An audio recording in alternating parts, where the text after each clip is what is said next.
Hey guys, welcome to the 2019 Tour de France Stage 8 preview.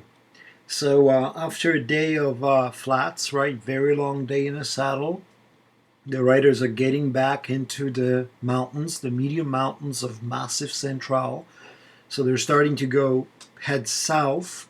The stage ends in St Etienne, very popular spot for the tour finishes and tour starts. Okay, and not a beyond first 40 kilometers, which are actually not that flat. There's not a single piece of a flat road on this stage. So that it's certainly a stage for an absolute attacker, right? For a group to form and attackers to go out on the hills and win the glory of the Tour de France, right?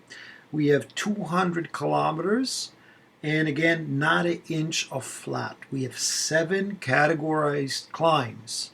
We have 5, I repeat, 5 category 2s and 2 category 3s along the way. And we also have one of those climb bonuses on the last climb this time, which crests about 12 kilometers from the finish. So this may be a place where Alaphilippe would actually steal, um, you know, the yellow jersey from Ciccione, from Trek. So it's going to be the first question for the day tomorrow. I would have is whether the whole tactic of the teams, right?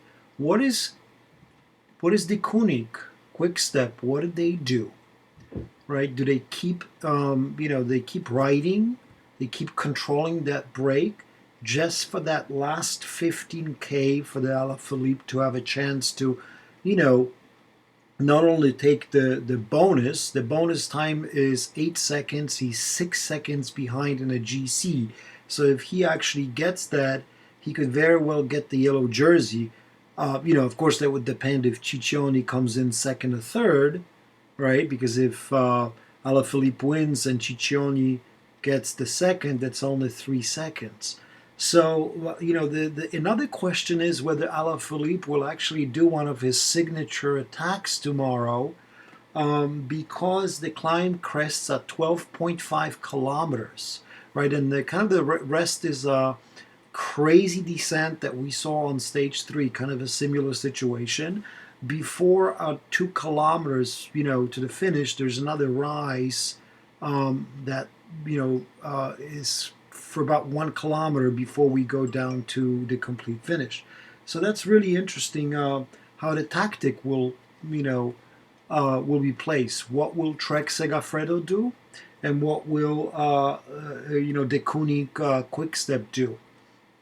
Will they will they just say forget about it and let the break go for the whole day? And they may. It's just I'm looking at the profile of a stage. It's just a really, really tough stage. So similarly to stage 6 at Plancher de Belle, I went and kind of looked at each climb that really matters in this in detail, right? The first guys, the guys that will try to form the breakaway, are probably the regular guys. There's going to be a really heavy K-Ohm climb battle for the polka dot again. So I'm thinking about, I think Ciccione and Alaphilippe will kind of do their own battle for the yellow jersey. So that will, certainly leave out the other 2 guys that count in this classification. So Tom Wellens will be out there in a breakaway trying to defend his jersey against Xandro Maes, right? So these 2 will probably be battling out for the at least the first 3/4 of this stage. So it's going to be really interesting to see that. The other guys that I'm really expecting in the breakaway, I'm hoping to see Thomas de Gent, right? He struggled on a category 3 climb called the Jailleres before Plancher de Belle. He hit that steep kilometer, and then he almost stopped. But I think his form is getting better, and if his form is getting better, he's going to be out there in a breakaway. I'm you know, I'm hoping Dylan Tunis will get in a breakaway again. He seems to be in a good form. Perfect profile for his abilities again. Alejandro De Marchi, right, for CCC, waiting for him to fire off. Breakaways all year long, right? So I'm just waiting for him to get in one of those. I think he's just waiting to get in, shape for the right breakaway. Tomorrow is a perfect day for him. He's a medium mountain stage rider, breakaway specialist. So I think tomorrow is a day where he gets into a breakaway finally. Not sure what Astana will do, but this seems to be perfect for Lutsenko. But we'll see if Astana does not put him on Foguslang duties. Tony Gallopin crashed, I think, a couple of times, but he's a perfect rider for this type of terrain. Ardennes classic rider. Julian Kaljaman, right? He attacked. He had one of those suicide attacks, but before, but now I think on stage 5. But I think this is a good stage for him too. Emmanuel Schachmann is another good rider. Who else I had it on my thing? I wouldn't put this stage past Vincenzo Nibali, depending on what kind of form he is in. He lost a lot of time on Planche de Belle. He's probably out of the general classification. He has stated before the tour that he's not here for the GC, that he's here for the stages. And, this stage looks perfect for him, right? And there's a downhill at the end, and we know how he can fly downhill. So, I wouldn't put past Vincenzo Nibali past this stage, whatever that meant. I got confused there. Alejandro Valverde is another interesting choice, right? He was sacrificed on Planche for the other two team leaders. So he lost a lot of time. I think he lost like 3 minutes. So he's not counting in the GC. So he might get his freedom as a world champion and most accomplished, or one of the most accomplished riders in the peloton. He might get his freedom, and this seems to be a good stage for him. So a little bit. So these are some of the guys that will make it into the the breakaway. Plus obviously the French representation from Confidis, and maybe FDJ will kind of stay there, but maybe Confidis, maybe a couple of other teams will be there. I'm hoping for Herrada to go out, right, because I think he's a very good rider too. So let's kind of examine the road, right? As I said, we have 7 climbs that are categorized. There's also one climb towards the end of the finish between climb number 6 and climb number 7 that is uncategorized. I'm not sure why they did it, because it's actually a 4 or 5K climb. It has a section in the middle of 6%. So, it should be categorized, but it comes towards the end, so it'll make a difference. Let's see. What else I had here?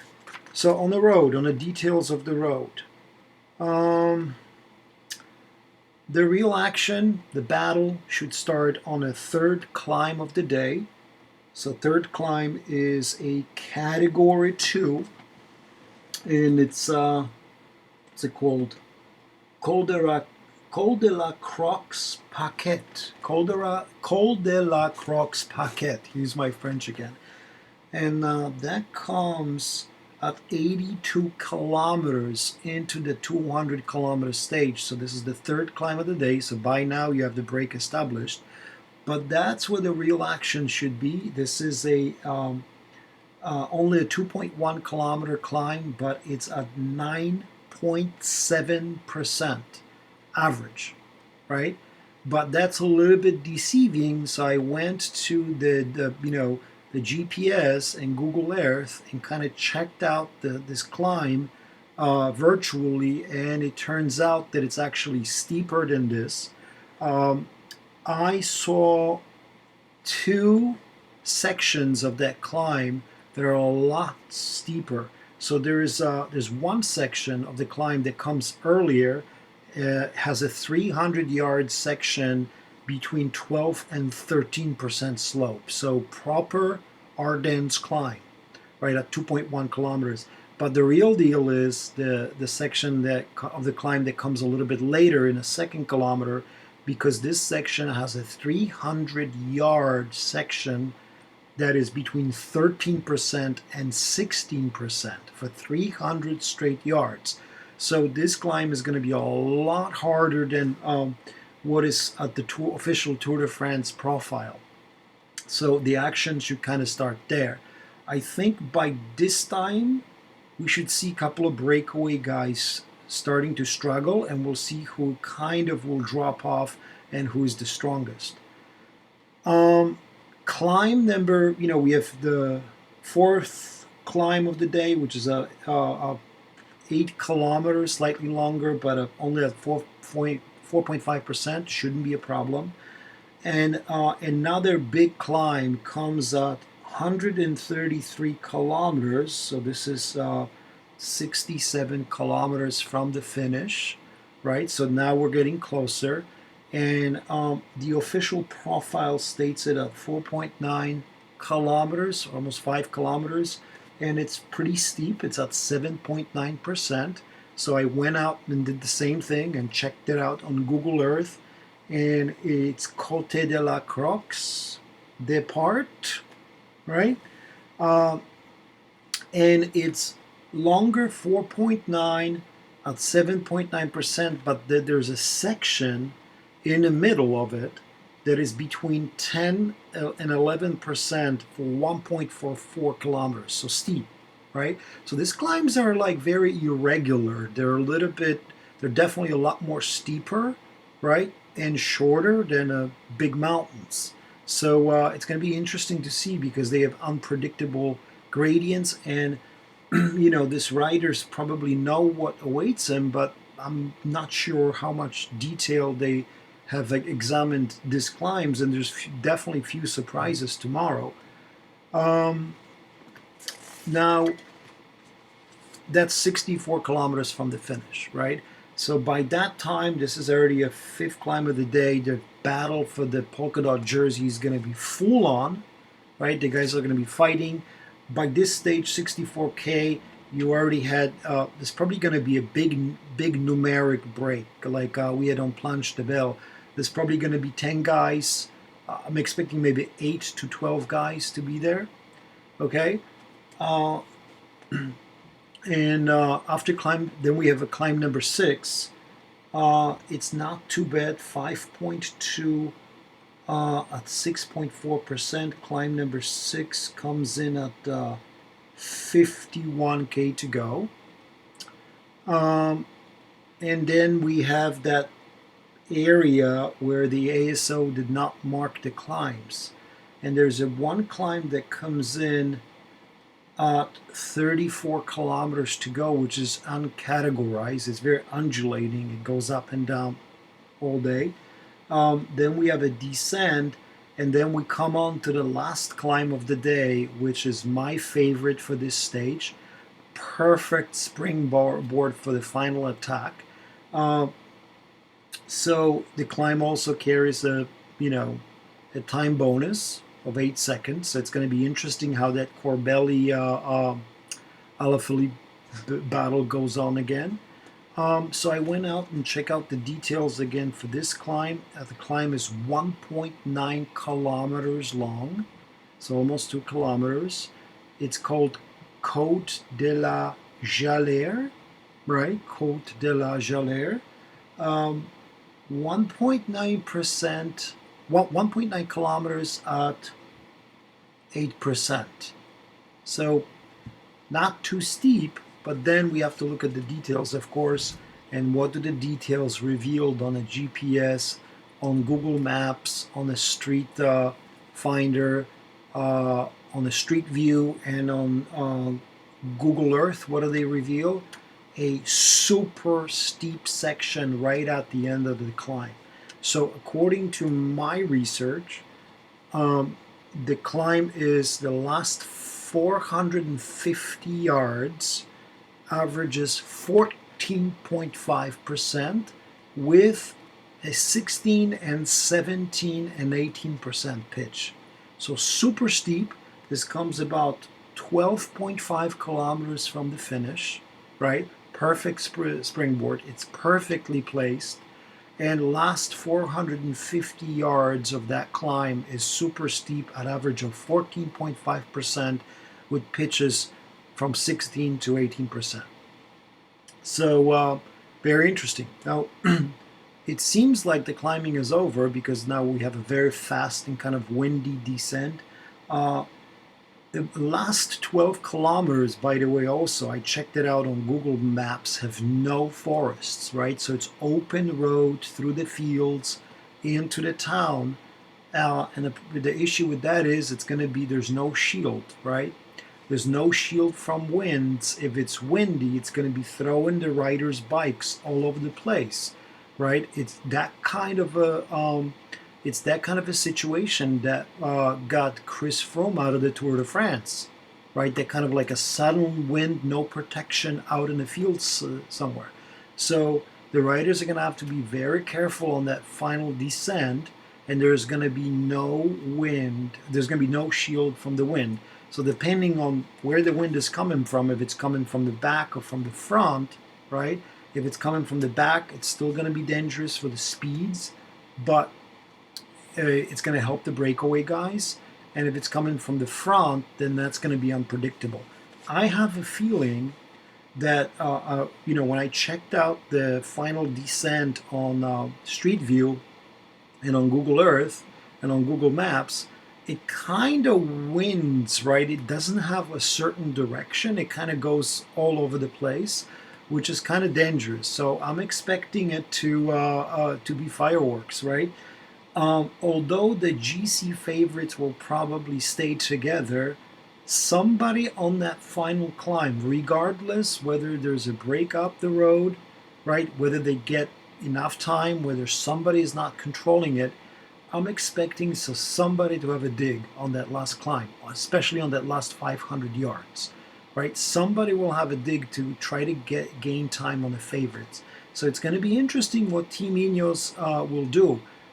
I'm expecting Mr. Landa, Mr. Michael Landa, to have a go here, to kind of force Ineos to chase. So, we'll just have to see. Braver riders may have a go. Whether Nibali is in a break and whether, the break is far away or not, he may also have a go here too. The descent comes from 12.5 kilometers to go to about 2K to go. And then surprisingly, the profile looks like a little hop, but doesn't look anything significant. And there's like actually 2 kilometers to go. There's a 1 kilometer climb, right? That supposedly averages 5%. So even if it averages 5%, it's still difficult because they're racing for the win and they're at their max. But I actually went out again and checked out that rise, the 1 kilometer little hill, and it actually, it averages 5%, but in the middle of it, there's a 300 yard, 500 yards section, I have it written right here, that is between 7 and 9%. So it's a proper hill and it's going to hurt their legs. So this is going to be where the stage is probably going to be decided, regardless if it's a breakaway or not. The last final kilometer is actually a descent and like a 200-yard flat. So it's going to be a crazy finish, and I'm actually super excited to to see it. Boy, the questions for the stage, right? I've already had one. Will Alaphilippe, where will the Alaphilippe and Corbelli, Ciccioni, Alaphilippe and Ciccioni's fight go for the yellow jersey, right on that last bonus climb? Whether they will try to control the breakaway and give them like 2, 3, 4 minutes, or whether we'll just let the stage go and look for their glory the next days, right? The next coming day. The day on Sunday is still very hard, but then there's a little. Then on Monday's day is actually slightly flatter, so we'll see about that. Um, I'm kind of curious where Warren Bergiel is, right? He lost a lot of time, okay, but he could be good. Yeah, I'm kind of curious where Warren's, what Warren's team will suggest that he do at this point, because although a top 10 placing is not lost yet, right? He's the guy with a French champions jersey that really struggled on Planche de Belle, kind of made that suicide attack, and then after going 100 yards, he drops back again. He had problems early in a stage as well with mechanicals. I'm kind of curious where what his strategy for the stage is going to be, whether he kind of switched from the GC to the polka dot fight. It's still early on. I mean, the top guy only has like 40 points. So maybe this is the stage for him. I'm really curious about Landa, whether Landa is going to make one of those attacks at the end to try to force the time gap between the other GC favorites. I'm really curious whether there's going to be someone brave enough to attack Team Ineos on that final climb and on that descent and little rise towards the end. My other thing about Alaphilippe, which I don't think will happen just yet, right, because he's very much in contention for the GC. I don't think he kind of knows where he's going to go with it yet. But at some point, right, he's got to start thinking about switching from the GC to the polka dot, which is really his forte. At some point, I don't think he still believes that he can survive in top 10 to Paris. So maybe this is the day, right? I don't think so. I think that he'll probably get tested in the Alps and see how it goes. At the same time, I think if he's thinking of polka dot, I think this will be the day to start, because now there's 25, 30 point difference between Tom Wellens and him. So that's going to be interesting where the strategy goes here. All right. My favorites. Gosh, where do I go? Right? Where do I go here? Again, my favorites for fantasy. I know there's going to be a breakaway, right? The question is this. The question is whether the teams control the breakaway, all right, to give one of their strong men chance on that final climb to win the stage. Or will they just say, we're giving the stage away, we'll ride slow, and then somebody from the breakaway wins. I'm going to say that a breakaway survives this time. Okay? Who is my 5-star favorite here? Boy, I think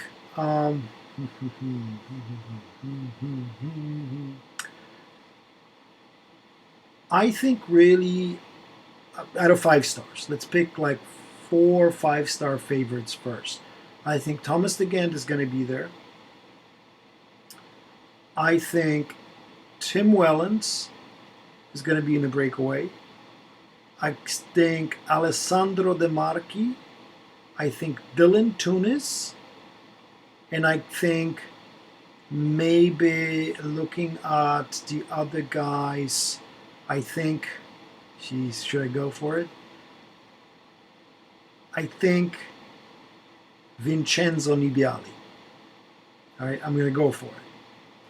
Out of the guys that I mentioned, I think Dylan Tunis and I think Vincenzo Nibali will compete for that stage victory. And I think, I like out of the two, Vincenzo Nibali and Dylan Tunis, one of them will get the call. 2 of them, I'm not sure. But I'm not sure if they'll let Nibali go. right? That's the question. So I will say, where's Dylan Tunis? Right? He's what should I do? All right, I'm gonna change it up. I think it's gonna be.